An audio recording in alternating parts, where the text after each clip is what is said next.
Well,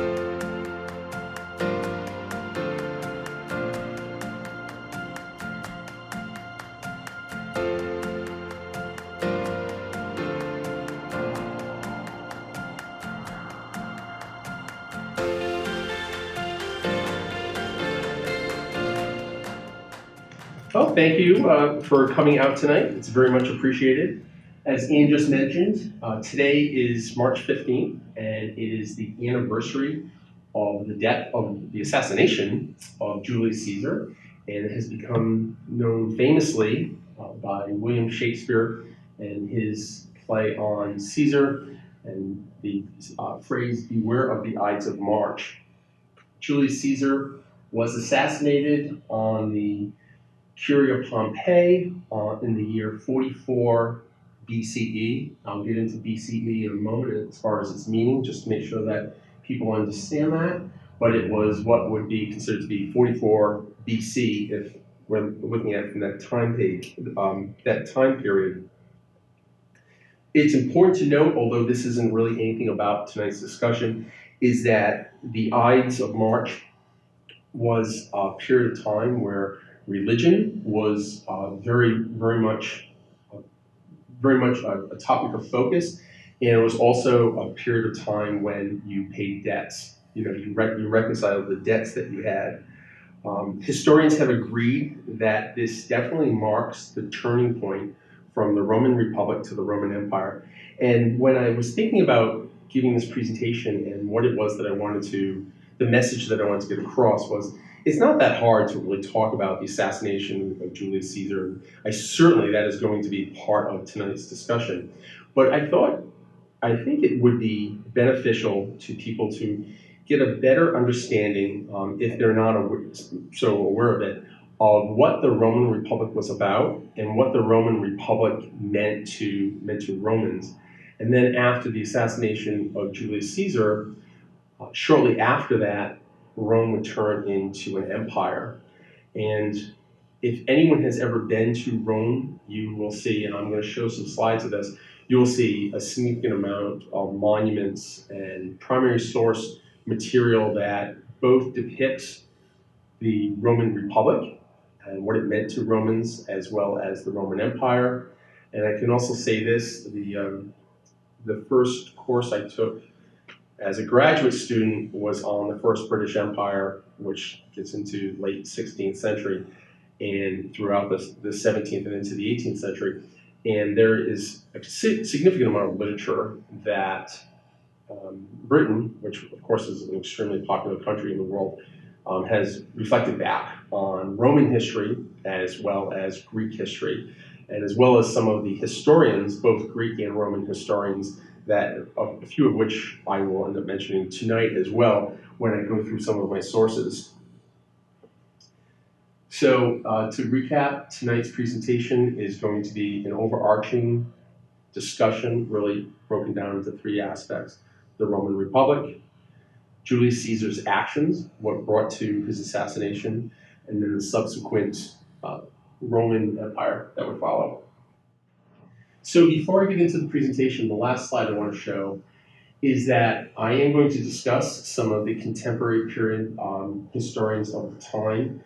They certainly offer a lot of value because if they're contemporary literally to the period that we're talking about, you get a first-hand account of what takes place. But contemporary, because this is going back such a long period of time, contemporary also can refer to historians that were around just shortly after an event that took place. So it doesn't necessarily mean contemporary as in, say, a 21st century contemporary historian. Polybius and Josephus and beyond. Polybius, this is the period of time that I'm going to try to stick with. Polybius was a 2nd century before the Common Era, BCE. You'll see those three letters a lot. Polybius was a 2nd century before the Common Era Greek historian that offers historians a lot, all the way through Josephus, who was a Jewish historian during the 1st century of the Common Era. And to get into the meaning, if you are not already aware of it, is that it has been fairly common to use periods of time being broken down into BC and AD, Anno Domini in the year of our Lord.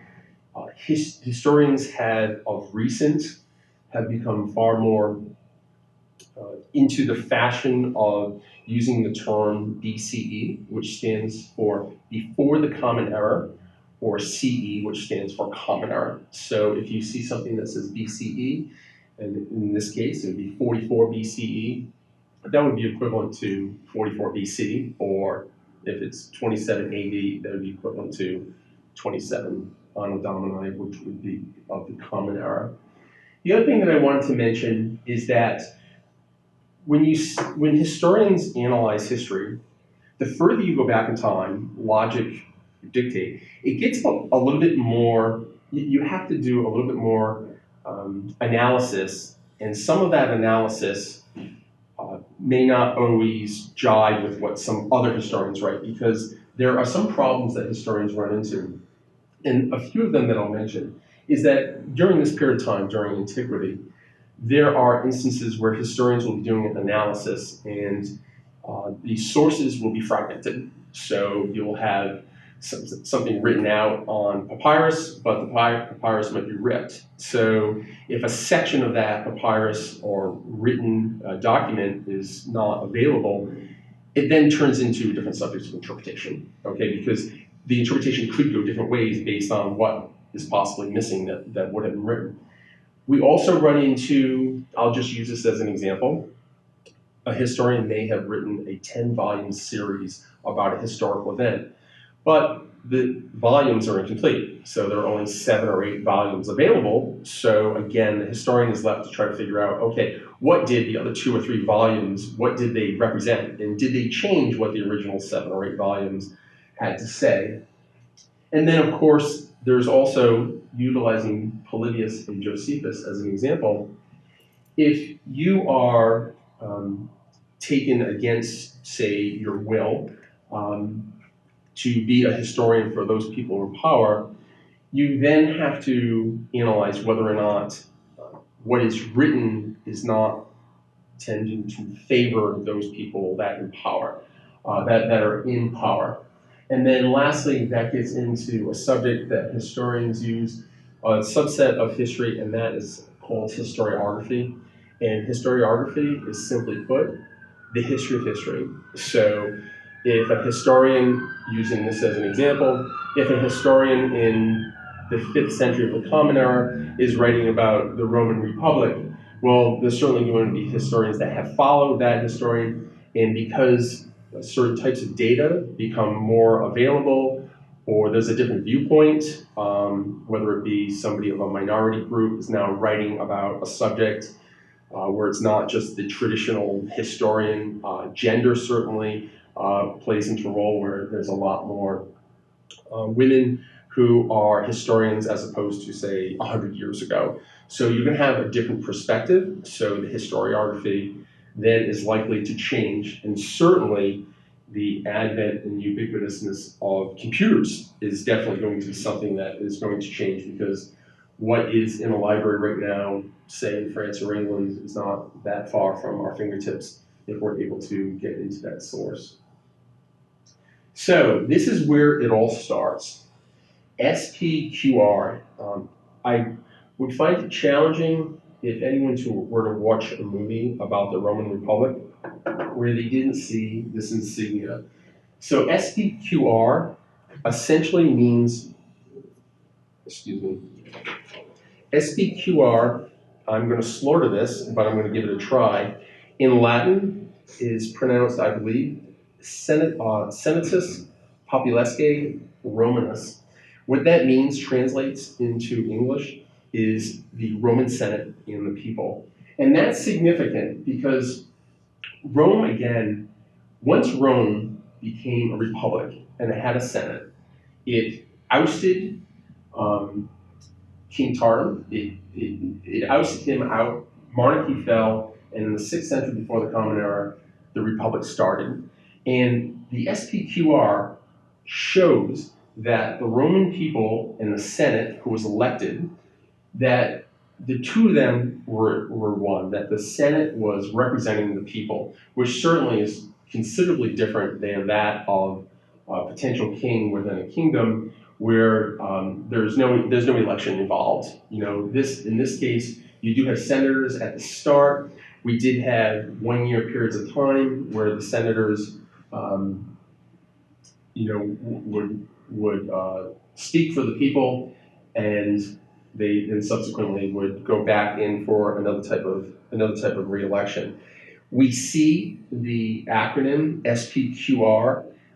It is fairly replete with a lot of Roman Republic writings. It's in monuments. It's on documents. It certainly is in coinage, which of course many people, of course, had with them on a daily basis. And probably the most important is that the signage of when the Roman Republic, when the Romans would go into battle, there would be signage that would be represented much like you could say an American flag was used during the American Civil War, or quite frankly, any battle that the United States of America has been involved in, you would see an American flag. You see the SPQR signage for that. And again, it's further evidence that there's a connectedness between the people and that of identifying themselves with being Roman. From a historical timeline, as I briefly mentioned, the start of the Republic was at the end of the 6th century before the Common Era, and that lasted into 27 before the Common Era, which is, I'll get into that in a short while. That is when Octavius Augustus becomes the first Roman emperor. As I mentioned, it started off as a senate. It consisted with 1 year terms when King Tarquin and the Latin people ended up fighting some of the Romans, and the Romans turned out to be victorious, and henceforth the Republic started. And as I also said, the design was to give the citizenry to elect a senate that then spoke for its citizens. So I wanted to ask, have you been, I'm asking yourself, have you ever been to Rome? Yeah. You haven't? Okay. So this here is the Roman Forum. So if you can imagine in the back is the Colosseum. So now the Colosseum wouldn't be built until the 1st century of the Common Era. So when you're thinking of the Roman Republic, this is the Capitoline Hill. There are, I believe, 7 hills in Rome proper, and this is where the senators would live. This here is, let me see if I can get this straight. This here is the Temple of Saturn, right here. It's approximately, to give you some perspective, it's approximately 27 feet high, and it's 60 feet in width. Obviously, it's only the remnants of what that temple was, and it was built during the period of the Republic. Over here, you can see remnants. Now, this is a period during the very early start of empire. Some of these, even though I'm going to go from Republic to Julius Caesar to empire, some of these crisscross for obvious reasons, because the pictures together, well, it's obvious that to show these together at the same time. This is the Temple of Vespasian and his son Titus, and this was built during the very early part of empire. And then over to the left, we see an arch here. That was built in approximately 203, the year 203 of the Common Era, and it's the Arch of Septimus Severus. And it's again, the Capitoline Hills is over on the right-hand side. So you can imagine these temples where sacrifices were given, where the Senate would give presentations. The podiums are very seldomly spoken in terms of the size of the temple. So this temple, as I understand it, is 27 feet high, and those are the arches. Those are these stanchions here. Whereas the podium certainly also had its significance, because in certain podiums, people could go inside. There were certain activities that were taking place inside the podiums, and also people at times would stand on the podiums, not necessarily go into the temples, and they would speak to the masses. So if you can imagine, this here is, right here is the length of the Roman Forum. That is the start of the early start of the Republic. Again, this temple here and this arch here come the very beginning of empire, the end of empire.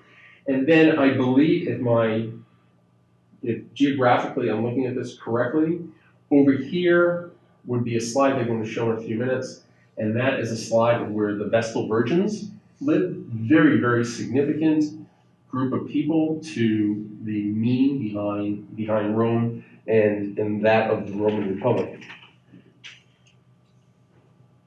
Along in this area, although I can't identify them in the previous picture that I just showed you, to the left are two very significant temples. One that I was just mentioning, that of the Vestal Virgins, and the other one is the Temple of Castor and Pollux. Castor and Pollux were Greek. They were those who assisted and aided, to my understanding, in the start of the Roman Republic. And what makes this important is that Castor and Pollux, this temple, is the first temple that was built to start off the Republic. So this temple here is the very beginning of Roman Republic as far as its architecture. As far as over here, the Temple of the Vestal Virgins, they're a very, very unique and very significant group of people to that of the Roman Republic. The Vestal Virgins were part of the Roman Republic, but they also remained into the period of the Roman Empire. And to give a little bit of a viewpoint of, or an understanding of the Vestal Virgins, they were responsible to keep a hearth lit and for the fire to never go out. And that is significant because the fire is more kind of, as I understand it, is a symbolism of Rome. It's keeping that fire going is kind of, and I'm using liberties here, but perhaps the light of Rome. It's something that is significant. Roman men, as well as Roman women, were said they were expected to maintain a level of dignity and a level of standardness, I guess, for the lack of a better term. The Vestal Virgins certainly were dedicated. It's approximately the Vestal Virgins from the Pontiff Maximus. The Pontiff is the head priest, within Rome. He would choose the Vestal Virgins. The first 10 years of them being the Vestal Virgin, which started at approximately 6 years old. The internet tells me 6 to 10 years old, so we'll just go with that. The first 10 years was dedicated to learning how to be a Vestal Virgin. The following 10 years was dedicated to being the Vestal Virgin itself. And then the last 10 years, so this is clearly a 30-year period of time, the last 10 years is dedicated to those Vestal Virgins, teaching the new Vestal Virgins on how to become Vestal Virgins. Their virginity, their celibacy was so important to Rome that if a Vestal Virgin was found to have had sex, the penalty was death. But like most governments, there's always loopholes and there's always problems, because if you were to kill a Vestal Virgin, the penalty for that was death. So the way that they circumvented that law was to have the Vestal Virgins who were caught to have had sexual relations, to have lost their virginity, to be buried alive. So technically, you would not be murdering the Vestal Virgin. The Vestal Virgin would, obviously eventually die, and the person who would be putting the person through that horrific event themselves would circumvent not murdering, or being able to justify that they didn't murder. The penalty for the male that participated would be quartering. So it was quite serious a punishment, and it reflects how Rome and how the Roman citizenry really looked at keeping Rome being part of Rome. It was a status clearly to be Roman. So who are some of the main political players during Caesar's reign?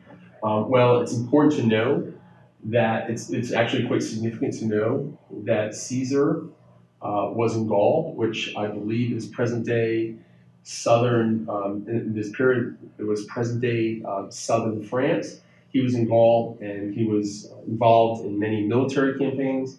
If you're a general during a military campaign and you're victorious, you certainly gain lands. Okay, and those lands then can be given away to military soldiers, and you expand your territory, and of course you expand on your wealth. Now, I'm not going to get into specific, although I will touch on some of these four main characters that are on the second bullet point because they are significant to Julius Caesar and his life. Well, when Caesar was in Gaul on his military campaigns that lasted approximately 8 years, he was a co-consul with Pompey. So Pompey, as Caesar gets more and more powerful, Pompey then starts to team up with the Senate to try to curb Caesar's growing authority. Brutus, we know, we've heard the term before, et tu Brutus. As we all know, in you Brutus, Brutus certainly was one of the 60 people who is claimed or theorized to have stabbed Caesar to death. Brutus was in a unique kind of situation when Caesar's campaigns ended and Caesar was coming back to Rome. And would he side with Pompey, who Pompey actually had his father murdered? So Brutus certainly has reasons to not want to side on the side of Pompey. But Brutus is also a senator, and the Senate is on the side of Pompey. Eventually, as we know, Brutus eventually would side with that of the Senate. Mark Antony, throughout Caesar's civil wars, which would shortly follow this confrontation that Pompey and the Senate would have with Caesar and his military, Mark Antony fought on behalf of Caesar, where Mark Antony eventually would split from what you would think of being on the side of Caesar and I'll get into this briefly, but Mark Antony then was part of the second triumvirate, which he was one of the three members of the triumvirate that Octavius Augustus, who would become the first emperor, would also be part of. Cleopatra was the queen of Egypt, and she was also in a relationship, both politically and socially, romantically, with Mark Antony, and of course that too would create a rift. So these four individuals, if you do any reading on Julius Caesar, and I did want to mention this on a previous slide, and clearly I forgot, this book is from Mary Beard. She is a historian that lives, she's a British historian in the sense that her nationality is British, but she's a historian of this period, of this topic. And this is a great book. I used a decent amount of it for my research. It is the library's book. It's checked out, so if it's something that you're interested in, I would recommend taking a look at it because it certainly gives a good overarching, in-depth, for that matter, view of the Roman Republic, which is the beginning of the presentation here. And then there also was a first triumvirate that consisted of Julius Caesar, Crassus, as well as Pompey. This is obviously before Pompey and Julius Caesar ended up having their differences. I wrote in parentheses here, not technically, because the so-called first triumvirate was not legally a formation. It was kind of done behind the scenes, so to speak. Crassus, it is reported that he was the wealthiest person in Rome at the time. Clearly, Julius Caesar was a very successful general. He is going to have a lot of wealth and power. Pompey also was a very wealthy and powerful person as well himself. And so that is a 7-year period of time where certainly 3 individuals with a considerable amount of power can get a lot of things done.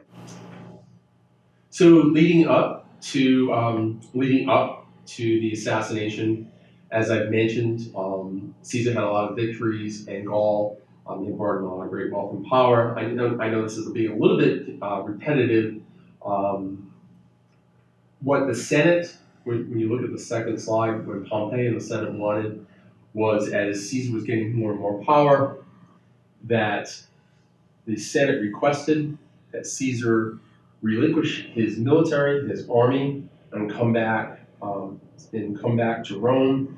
And Caesar was not going to have anything of it. So of course, civil war takes place. And what made Caesar the biggest problem at the end of this republic is that Caesar would declare himself dictator perpetuo, if I'm pronouncing that correctly, which in Latin is a dictator in perpetuum. So we now go from monarchy with kings. The Rome then becomes a senate. People have voice, and now Caesar wants to declare himself to be a dictator for life. And of course, I put there a little sarcastically that this is clearly going to end up being a problem, and it certainly ended up being a problem for Julius Caesar eventually. So what is in a civil war? Well, as the Civil War is starting, the historian Suetonius tells us that Caesar started off by making the comment, "The die is cast," and that is a little bit contradicted. It's either contradicted, or Plutarch, who is another historian of the period, contemporary historian, said, let the die be cast. Whether or not Julius Caesar said both, or he said one or the other, contemporary historians of the period have mentioned this, and it's significant because it talks about the fact that Julius Caesar, before he crosses the Rubicon, he said he's going to head back to Rome and he's going to march his military on Rome, and of course that all turns into the lead up of this bellum civile, the Civil War. The Civil War lasted from 49 to 49 BCE. I believe, I may have this date wrong, but I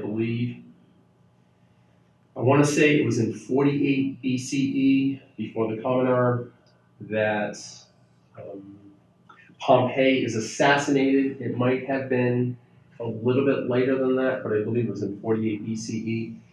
And historians report, or they argue, that once Pompey is assassinated and he's out of the picture, that the war is pretty much all but over. And we all know the end result, that Caesar's side ends up winning the war, and that's how Caesar he makes it back to Rome when he eventually will meet his eventual fate. And then so that's it's time for Caesar to go home. One of the reasons it seems fairly obvious to me is that there are multiple reasons. Politics. Rome was loaded with a lot of political infighting and taking sides. We've already talked about the first triumvirate. There's also a second triumvirate. We have the Senate, and we have people that are jockeying back and forth for power. But too much power. When you're going from a Senate that is talking for the people to a dictator who's saying, no, I am a dictator for life. This is no longer something where it's going to be a period of time.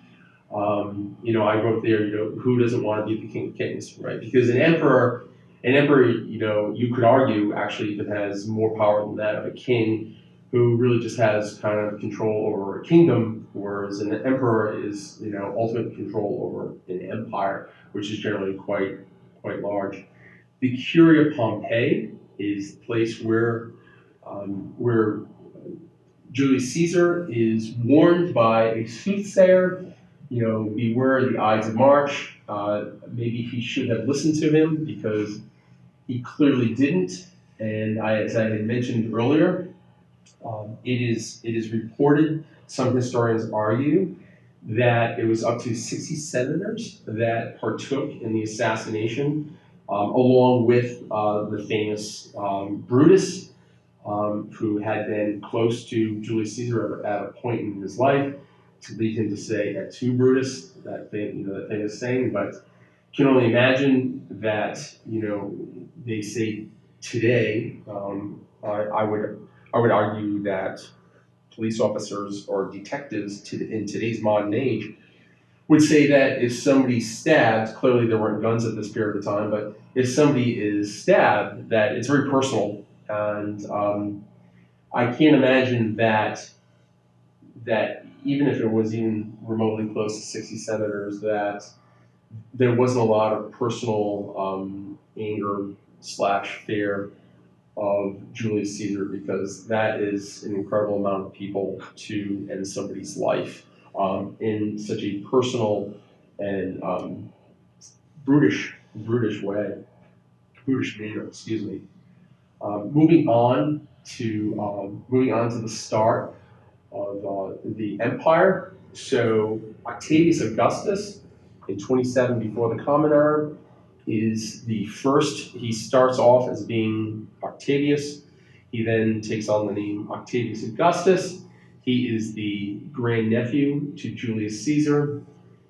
He is part of the second triumvirate. He eventually breaks off the triumvirate with that of Mark Antony and Cleopatra. And Cleopatra and Mark Antony, it is argued, are assassinated by either Octavius Augustus or either indirectly by Octavius Augustus or Octavius Augustus himself. But historians do say, I would challenge right now that if people Googled the Roman Empire, that one of the first statements that would be made in one of the first paragraphs would be that the Roman Empire at the start brought on a period of peace and prosperity. But peace and prosperity is fairly subjective. Peaceful and prosperous for who? Okay. Well, these are some of the first emperors that start off the Caligula. Both Caligula and Nero are part of the Judeo-Claudian dynasty, and Tiberius is the son of Nero. I believe he's the son of Nero. He's some relation with Nero. I believe it's his son. And Tiberius is known as one of the first, the four emperors. But Caligula, his name was given to him.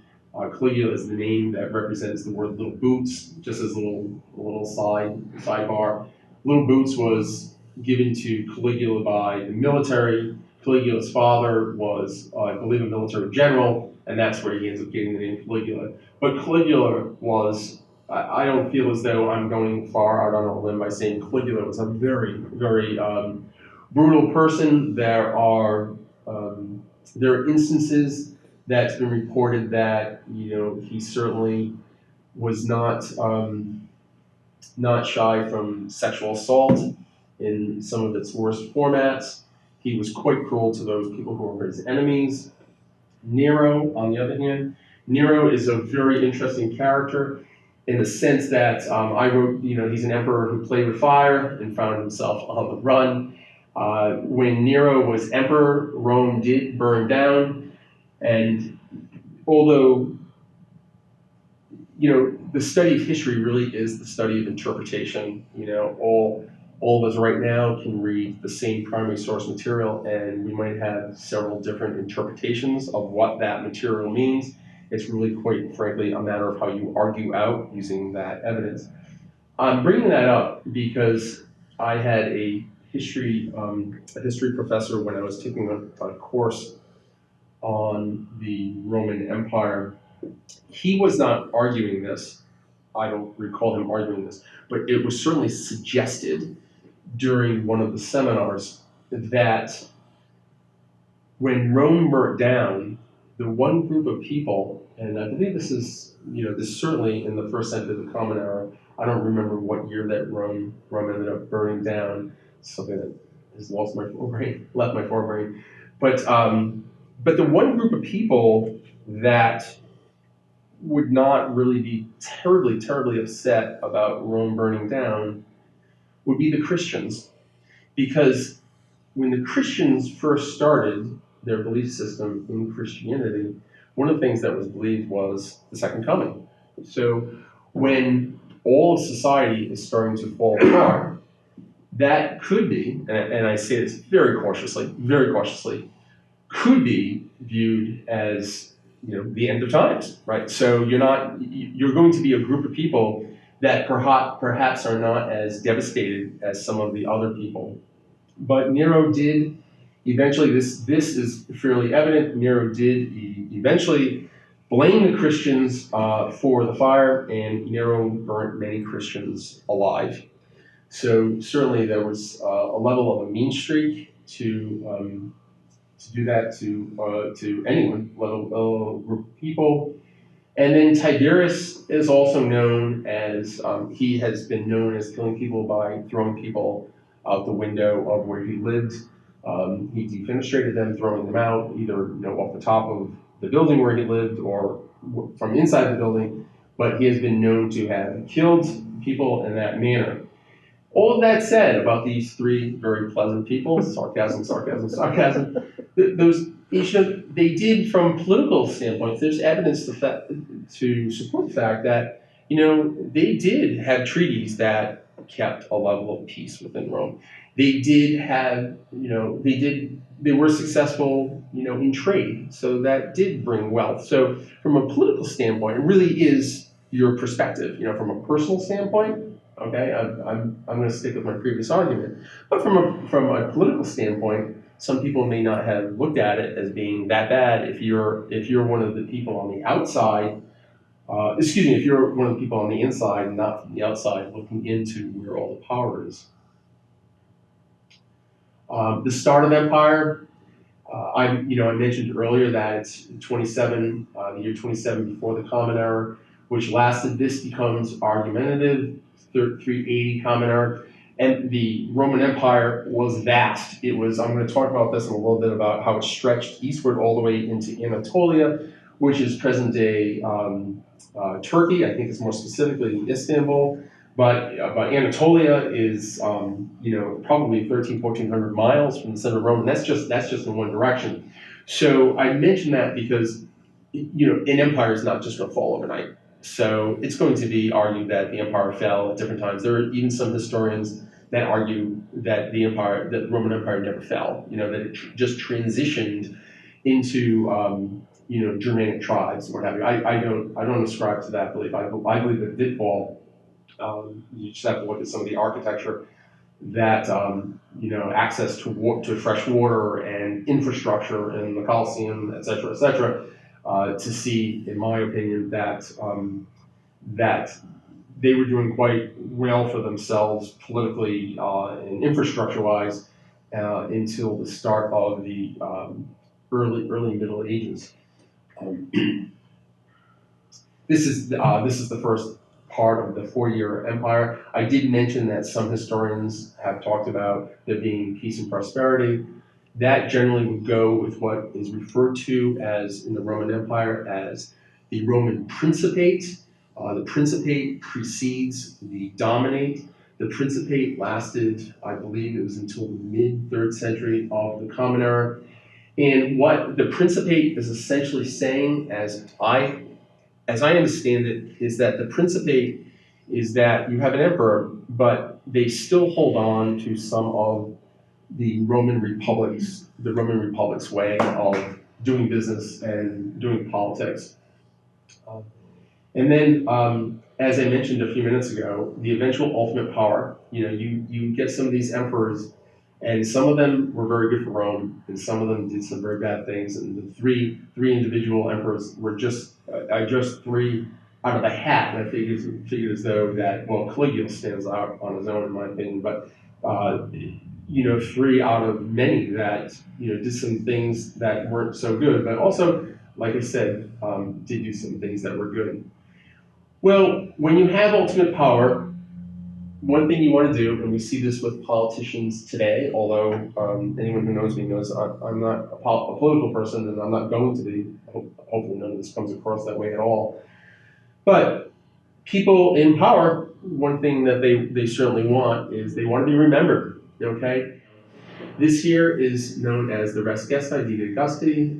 It's translated loosely into the accomplishments of the first Emperor Augustus. What makes this significant is that archaeologists, I don't remember when it was, I don't believe it was too long ago. Certainly believe it was within my lifetime. It certainly wasn't anything just recent, but I don't believe it was too long ago.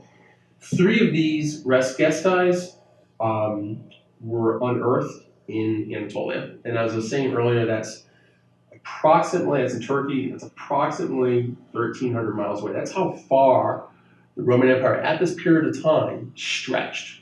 So archaeologists have unearthed these, and this is a series of 35, 36 paragraphs of Augustus, during Augustus's lifetime, talking about how good he was as an emperor.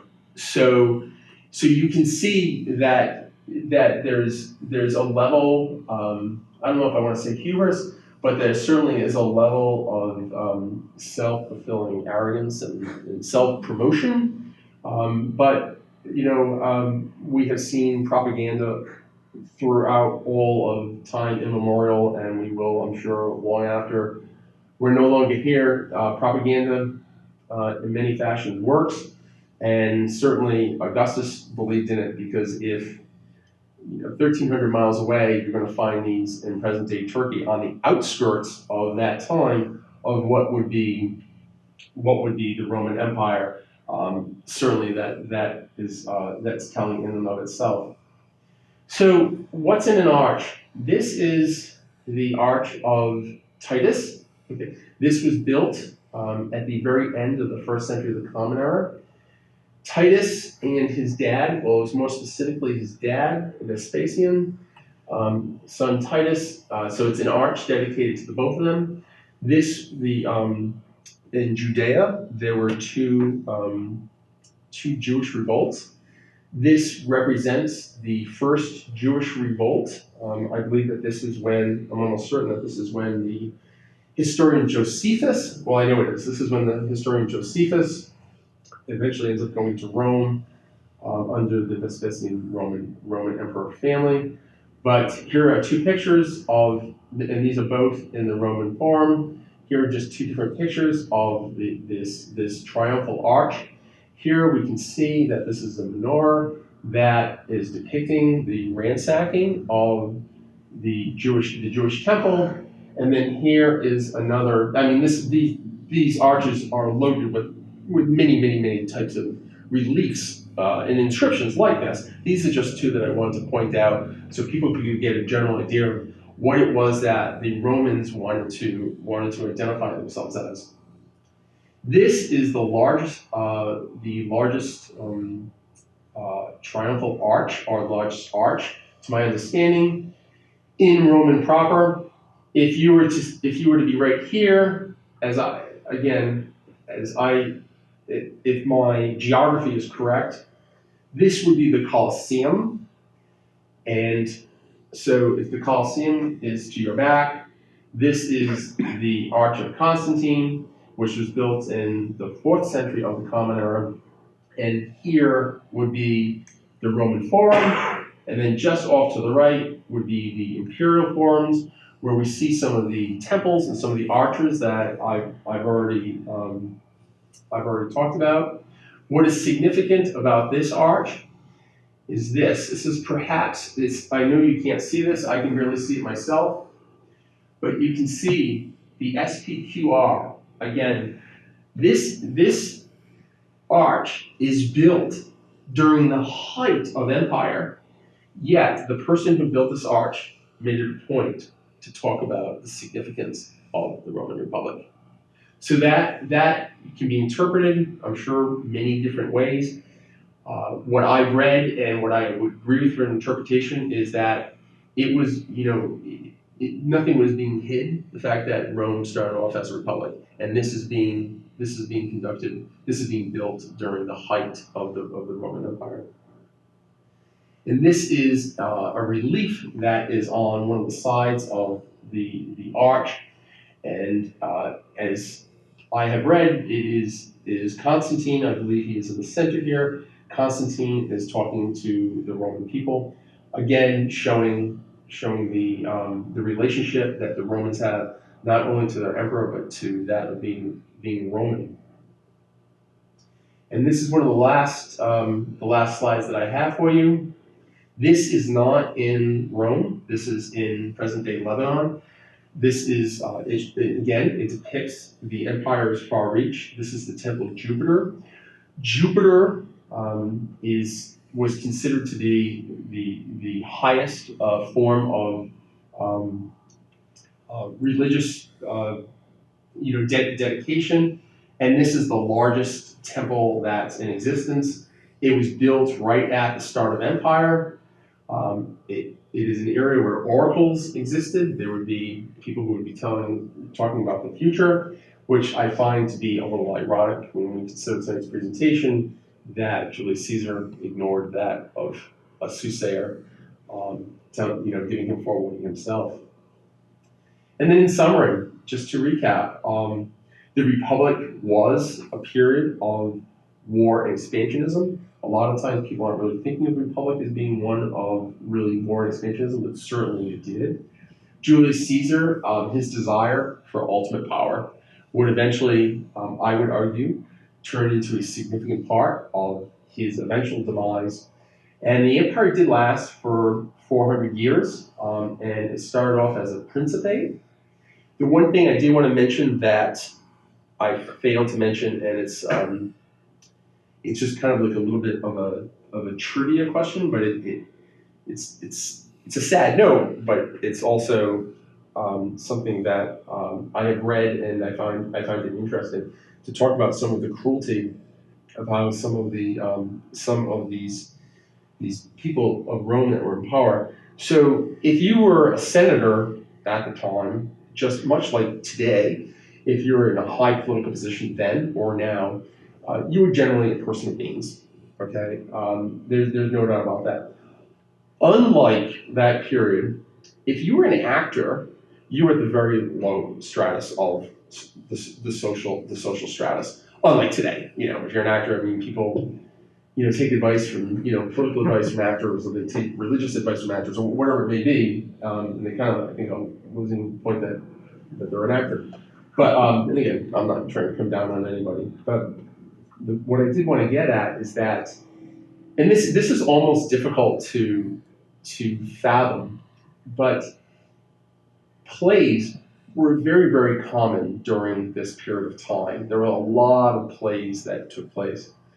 And if you were a Roman actor, and in that play somebody was to be murdered, they would take a slave and they would put them into the play, what is the third, fourth, whatever act you want to choose, and they'd murder them on stage.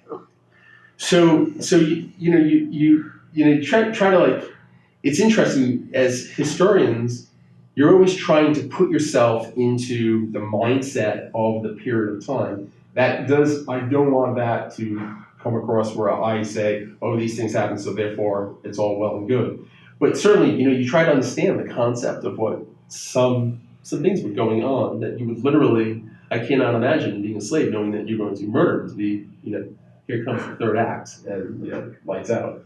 But that is something, I do remember being in a seminar and having that being part of discussion, and we just all just kind of looked at one another going, really? Are you kidding me? So that's it. That's the end of the presentation, and thank you very much for your attention. I very much appreciate that coming out tonight, and I'd like to open up the floor to any questions somebody might have. Anyone? Bueller? Famous movie. Yes, Richard. Now, what would you attribute the decline of the Roman Empire to? What this magnificent organization, what happened to it? That's a great question, and like I said in my presentation, there are some historians that have made the argument that the empire really never fell, right? And like I said during the presentation, I ascribe to the fact that it did fall. From what I've read, and I've discussed with other students at the time during this period, during the study of this period, is that Rome got to a period where it was expanding so much that the way that they, and please take this answer with a grain of salt. Okay, this is just me kind of going back to my memory banks trying to remember. So it's not something that I certainly would go repeating because I'm not positive of this. But as I recall, the Roman soldiers were given property. So you would expand, you would conquer a land on the outskirts, and part of your reward would be property. Well, that only could sustain itself so much. It almost got to the point where the Roman soldiers weren't as dedicated and as quantity-wise of Roman soldiers to be able to meet the needs of this massively expanded empire.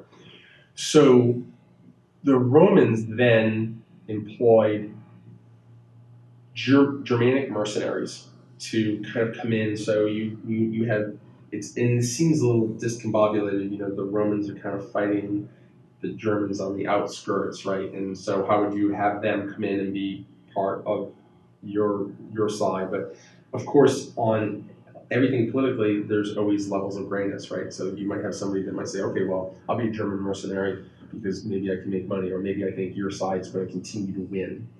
But it started to crumble in and on itself because it got too large. And those individuals on the outskirts, I don't remember if this period of time, or maybe I'm speaking at a different period of time, but the Ostrogoths and the Visigoths, I certainly know during the early period were on the outskirts of empire, and so were the Germanic tribes. And I think, if I remember correctly, it started to it couldn't sustain itself, and once it started to fall apart, almost a domino effect would take place, and it would just get worse and worse. But like I said a little while ago in the presentation, I would find it so hard to believe that the empire didn't fall because Rome had these insanely, they were all about infrastructure, and they had these insanely brilliant aqueducts, and we can see them today. We can see water coming from long distances, and just the engineering alone, just the mathematical engineering alone, is remarkable. That for if the empire didn't fall, then why didn't that sustain itself? Why didn't the Colosseum continue to flourish, and why weren't more temples built? It certainly, they could have been built by those people who conquered Rome, right? It doesn't make sense. The other thing I wanted to mention about the Romans, and I talked to a historian about this, and he disagreed with me, but I'm still sticking with my point. One thing I really have found in studying the Roman Republic and the Roman Empire, and I find it to be admirable, is that the Romans, when they would conquer, say, the Greeks, or they would conquer people in Egypt, or they would conquer the Parthians, when they would conquer them, they would take what they did well and they would incorporate it themselves. So, if I'm going to defeat you in battle, but I know that you're a brilliant mathematician, why would I try to reinvent the wheel and create my own math? You're already a brilliant mathematician. So whether it be math or it be philosophy, and we all know that a subset of philosophy is the study of I get you. A subset of philosophy is logic, and the study of math is logic. 2 + 2 = 4 because it's logical, not because there's anything scientific about it. So we look at the math, and we look at the philosophy, and we look at some of the medicine, and they learned from those individuals. And instead of having hubris and saying, no, I'm going to do it my way, they adopted it. They did that with religion. We see this. You look at Greek, the Greek religions. They had Zeus. Well, the Romans had Jupiter. Okay, you have they adopted a lot of things that had been successful. And the Romans were known, the Appian Way is one phenomenal example of this. The Romans were very good at infrastructure. You know, they built a lot of roads. They understood how to be mobile and get from one place to the other. So I wish I had a more clear answer for you, but that's the best one I can do. Any other questions? Well, thank you very much for coming out. I appreciate it.